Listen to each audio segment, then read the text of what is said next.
ஸ்ரீ குருப்யோ நமக. குருர் பிரம்மா குருர் விஷ்ணுர் குருர் தேவோ மகேஸ்வரக குரு சாட்சாத் பரம் பிரம்ம தஸ்மை ஸ்ரீ குரவே நமக. சதாசிவசமாரம்பாம் சங்கராச்சாரிய மத்தியமாம் அஸ்மதாச்சாரிய பர்யந்தாம் வந்தே குரு பரம்பராம். குரவே சர்வலோகானாம் விஷஜே பவரோகிணாம் நிதயே சர்வவித்யானாம் தட்சிணாமூர்த்தயே நமக. ஸ்ருதிஸ்மிருதிபுராணானாம் ஆலயம் கருணாலயம் நமாமி பகவத்பாதம் சங்கரம் லோகசங்கரம். सदात्मध्याननिरतं विषयेभ्यः पराङ्मुखं नौमि शास्त्रेषु निष्णातं चन्द्रशेखरभारतीं विवेकिनं मगाप्रज्ञं धैर्यौधार्यक्षमानिधिं सदा अभिनवपूर्वं तं विद्यातीर्थगुरुं भजे. भारतीकरुणापात्रं भारतीपदभूषणं भारतीपदमारूढं भारतीतीर्थमाश्रये. विद्याविनयसम्पन्नं वेदरागं विवेकिनं वन्दे वेदान्ततत्त्वज्ञं विदुशेखरभारतीम्. பெரியோர்களுக்கும் நீலாயதாட்சி குமாரின் நமஸ்காரங்கள். பிரதிகுருவாரம் நம்முடைய பிரத்யக்ஷ பகவான் ஜெகத்குரு ஸ்ரீ பாரதி தீர்த்த மகாசுவாமிகளின் சச்சரித்தம் கேட்டுக்கொண்டிருக்கிறோம். இந்த சரித்தம் மற்றும் மகிமைகளை குரு மகிமை அப்படிங்கிற புத்தகத்துல இருந்துதான் கேட்டுருக்கோம். போன வாரத்தின் தொடர்ச்சியை தான் தொடர்ந்து கேட்க போகின்றோம். 47வது வாரமாக நம்ம மகாதேவன் தென்காசி அங்கிருந்து அவருடைய அனுபவங்களை தான் கேட்டுருக்கோம். போன வாரம் அவருடைய பெட்ரோல் பங்க் விஷயமா ஆச்சாரியால் எப்படி வழிவிட்டார் அப்படிங்கிறத கேட்டோம். அவரே இன்னொரு அனுபவத்தையும் நம்மள்கிட்ட பகிர்ந்துக்கிறார். ஒரு சில வருஷங்களுக்கு முன்னாடி அவருடைய சகோதரர் ராமையா அவர் பேரு, அவருடைய அம்பாசிடர் கார்ல தொழில் விஷயமா வெளியூருக்கு பயணம் பண்ணிட்டு இருக்கார். அவரோட புது வண்டி நல்ல முறையில பராமரிக்கப்பட்டு புத்தம் புதிய கார் போல இருக்கு. எப்பொழுதும் போல பயணம் கிளம்புறதுக்கு முன்னாடி எல்லாம் நல்லபடியா நடக்கணும் அப்படின்னு பிரார்த்தனை செஞ்சுட்டு தான் கிளம்புறா. போகும்போது மனசுல அவ சொல்லிட்டு இருக்கிற ஸ்ரீ குரு பாகிமாம் அப்படிங்கிற அந்த மந்திரத்தை தான் சொல்லிண்டே இருக்கா. பயணம் நடந்துட்டு இருக்கு. அப்படி போயிட்டு இருக்கிற சமயத்துல திடீர்னு ஒரு பெருசா வெடிச்சத்தம் கேட்கறது. அந்த வெடிச்சத்தம் கேட்டதும் ஏதோ ஒரு சக்தி இவாளுக்குள்ள, அந்த சக்தியால உந்தப்பட்டு அவ அங்க கார்ல இருந்தவா எல்லாரும் கார்ல இருந்து குதிச்சுடுறா. அவ குதிச்சாலோ இல்லையோ மொத்த காரும் நெருப்பு பிடிச்சுட்டு வெடிச்சுடுத்த காரு. தம்பிச்சு போய் எல்லாரும், இவா கீழே விழும்போது பெருசா இவாளுக்கு ஒண்ணும் மடியெல்லாம் எதுவும் படல. அது வெடிச்சதும் தம்பிச்சு போய் நின்னுட்டா அவா எல்லாரும். அவர் நினைச்சுக்கிறார் மனசுக்குள்ள, நம்முடைய தாரக மந்திரம் நம்முடைய குருநாதர் தான் அந்த ஸ்ரீ குரு பாகிமாம் சொல்லிண்டே வரும் இல்லையா. அந்த தாரக மந்திரம் அப்படிங்கறதுல அதுல எந்த சந்தேகமும் இல்ல. அந்த தாரக மந்திரமும் நம்முடைய குருநாதரம் தான் நமக்கு இப்படி ஒரு எப்படியோ ஒரு குதிக்கணும் அப்படிங்கிற ஒரு உந்துதலை கொடுத்தது அவர்தான் நமக்கு. அந்த ஸ்ரீ குரு பாகிமாம் அப்படிங்கிற அந்த தாரக மந்திரம் தான் நம்மள இப்படி ஒரு பெரிய ஆபத்துல இருந்து, பெரிய உயிர் போற ஆபத்துல இருந்து நம்மளை காப்பாத்திருக்கு அப்படின்னு அவளுக்கு அப்படி ஒரு பிரமிப்பு அவளுக்கு. அது மட்டும் இல்லாம அந்த வண்டிக்கான இன்சூரன்ஸ் அமௌண்ட் கூட அவளுக்கு கொஞ்சம் கூட பிடிச்சம் இல்லாம முழுசா நிறைய பிடிச்சுட்டுருவா இல்லையா. இதுக்கு அவ்வளவு பிடிச்சுட்டோம், அதுக்கு அவ்வளவு பிடிச்சுட்டோம் எல்லாம் சொல்லுவா இல்லையா இன்சூரன்ஸ்ல. அந்த மாதிரி பிடித்தம்லாம் எதுவுமே இல்லாம முழுசா அவளுக்கு கிடைக்கிறதான். இதெல்லாம் எப்படி நடந்திருக்கும் இல்லையா. ஆச்சாரியால் ஒருவரால மட்டும்தான்.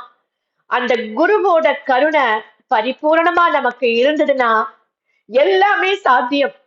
எதுவுமே அசாத்தியம் கிடையாது, எல்லாமே சாத்தியம் நமக்கு. அதுதான் அவர் அப்படியே கெட்டியா அவரை பிடிச்சுட்டு அப்படியே விடாம பிடிச்சுட்டு அவரை தான் சொல்றார். இன்னொரு அனுபவத்தை சொல்றார். அவருடைய சகோதரர் பிள்ளை கார்த்திக்னு பேரு. ரொம்ப சின்ன வயசுல இருந்தே ரொம்ப நல்லா படிப்பான் அந்த குழந்தை.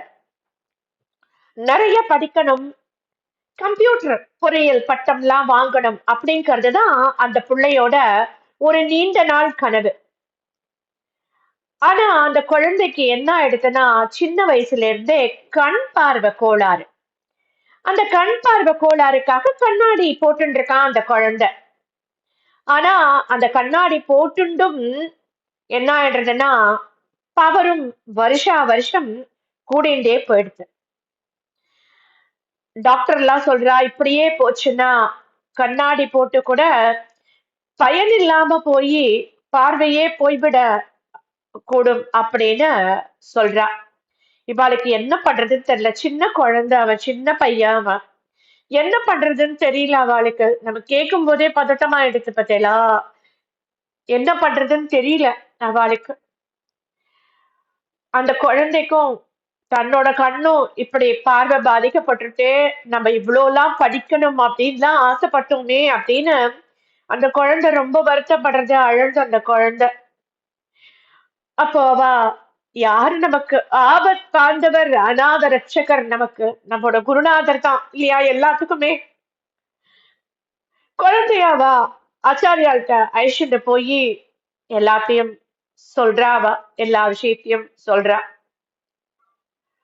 ஆச்சாரியாள் அந்த குழந்தையோட முகத்தை அப்படியே கூர்ந்து பாக்குறாளா. கூர்ந்து பாக்குறா. அப்படியே பார்த்துட்டே இருக்கா. பார்த்துட்டே என்ன சொல்றான்னா, இனிமே பவர் கூடாது, கவலை படவே வேண்டாம், இவன் நன்னா படிப்பான் அப்படின்னு ஆசீர்வாதம் பண்றார். குருநாதர் பவர் அந்த குழந்தை மேல பற்றுது. அப்போ வேற எந்த பவர் அந்த குழந்தைய பாதிக்கும் இல்லையா? அன்னையில இருந்து அவனோட கண்ணாடியோட பவர் ஏறவே இல்லையா. அன்னைக்கு ஆச்சாரியால் பார்க்கும்போது அவனுக்கு எந்த பவர் கண்ணாடியில இருந்ததோ அதே அளவு தான் தொடர்ந்து அவன் பெரியவனானதுக்கு அப்புறம் கூட அவனுக்கு இருந்திருக்கு. எந்தவித பாதிப்பும் அவருக்கு அதனால ஏற்படாம பெரிய பொறியியல் படிப்பு, இன்ஜினியரிங் படிப்பெல்லாம் படிச்சு முடிச்சுட்டு ஒரு பெரிய நிறுவனத்துல சாஃப்ட்வேர் இன்ஜினியரா அந்த பையன் வேலை பார்த்துட்டு இருக்கான் இன்னைக்கும்.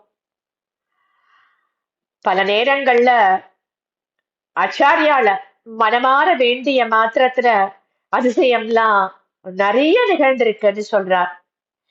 அவர் சொல்றார், இதனால நான் இன்னும் இதோடைய தொடர்ச்சியா நான் இன்னும் 2 நிகழ்ச்சிய சொல்ல விரும்புறேன் அப்படின்னு சொல்றார். தென்காசி மகாதேவன் தான் அவர் கண்டினியூ பண்றார் அவருடைய அனுபவங்களை. அவளுக்கு சொந்த ஊர் வந்து சுந்தரபாண்டியபுரம், திருநெல்வேலி ஜில்லால இருக்கு சுந்தரபாண்டியபுரம். குரு அருளால அவளுக்கு நஞ்சை நிலத்துல நல்ல பாசனம். அதனால சுமார் ஒரு 100 நெல் மூட்டைகளை அவ வந்து அவளோட கட்டிடத்துல வச்சிருக்கா. அவ ஒரு நாளைக்கு என்ன ஆயிடுறது, ராத்திரியோட ராத்திரியா யாரோ அந்த கட்டிடத்தோட பூட்டை உடைச்சு 100 மூட்டை நெல்லையும் களவாடின்னு போயிடுற. இவாளுக்கு தகவல் தெரிஞ்சதும் மடிச்சு புரண்டு கிராமத்துக்கு ஓடுற அவ. அவளாலையும் யாருன்னு கண்டுபிடிக்கவே முடியல. கிராமத்துல இருக்கிறவாளும் இவாளுக்கு உதவி பண்றா. பல பேர்களிடம் விசாரணை எல்லாம் பண்றா. ஒருவருக்கும் எப்படி அப்படி ஒரு 100 மூட்டை நெல்லும் காணாம போகும் அப்படின்னு புரியல, தெரியல அவளுக்கு. ஏன்னா 1-2 100 மூட்டை நெல்லு. இந்த நிலைமையில யாரு எங்களுக்கு கதி? எங்களுடைய குருநாதர் தான் கதி எங்களுக்கு அப்படிங்கிறார் அவர். ஆச்சாரியாலதான் மனசார பிரார்த்தனை பண்ணிக்கிறா. போலீசாரும் விசாரணைய தொடர்ந்து பண்ணிட்டேதான் இருக்கா. இவா கிராமத்துல தான் இருக்கா. ஏதானும் வழி தெரிஞ்சாதானே கிளம்ப முடியும். அங்கே இந்த 100 மூட்டை நெல் இல்லையா, அங்கதான் இருக்கா. ஒரு 3 நாள் ஆயிடுறது. திருட்டு போய் 3 நாள் ஆயிடுறது. அந்த 3 நாள் ஆனதுக்கு அப்புறமா அந்த திருடர்கள் எத்தனை பேர்னு தெரியாது, அதுல ஒருவன் தானா மாட்டிக்கிறான். ஒத்தே ஒத்தன் மட்டும் தானா மாட்டிக்கிறான். முதல்ல இவாளுக்கு உதவி செய்வதற்காக தானாகவே முன் வந்தால, அதுல அவனும் ஒருவன். அவன் தான் முன்னாடி நிறைய பேர் வந்தா அதுல அவனும் ஒருத்தன், அவனும் ஒரு திருடன். அதுல தன்மேல சந்தேகம் வராம இருப்பதற்காக அந்த அவளோட நல்லவா மாதிரி சேர்ந்துட்டு திருடனை தேடுறது மாதிரி நடிச்சிருக்கான். குருவின் அருளால போலீஸ் விசாரணை பண்ணும் போது வாய் தவறி உண்மைய உளறி மாட்டேன்ட்டான் அவன். எங்களுக்கு தெரியும் கண்டிப்பா அவன் எப்படி உளறி மாட்டேன்டான். குருநாதர் தான் அவனுடைய வாக்கிலிருந்து அவனை உண்மைய சொல்லும்படி பண்ணினார் அப்படின்னு எங்களுக்கு நிதர்சனமா எங்களுக்கு தெரியும். அவளோட 100 மூட்டை நெல்லும் பத்திரமா அவாக்கிட்டக்கே வந்து சேர்ந்துடுச்சு. இதெல்லாம் மிகப்பெரிய பேரதிசயம் இல்லையா?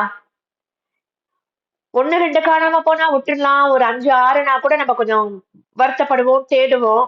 100 மூட்டை நெல்லு யோசிச்சு பார்த்தோம்னா அது எத்தனை பெரிய ஒரு விஷயம் அது. அது வந்து அப்படி ஒரு 3 4 நாளைக்குள்ள அது திரும்ப கிடைக்கணும். கூடவே இருந்து ஒருவன் குழி பறிச்சிருக்கா, அவங்கிட்ட கேந்து உண்மை எப்படி வெளி வந்தது, இது எல்லாமே ஆச்சாரியாவோட ஒரு பெரிய கருணை இல்லையா? இவரே தான் இன்னொரு அனுபவத்தை சொல்ல போறார். அந்த அனுபவம் என்ன அப்படிங்கிறத நம்ம அடுத்த வாரம் தொடர்ந்து கேட்கலாம். ஸ்ரீ சத்குரு பாக்கி, ஸ்ரீ சத்குருநாதா சரணம் சரணம், ஸ்ரீ சத்குருநாதா சரணம் சரணம் சரணம் சரணம் சரணம்.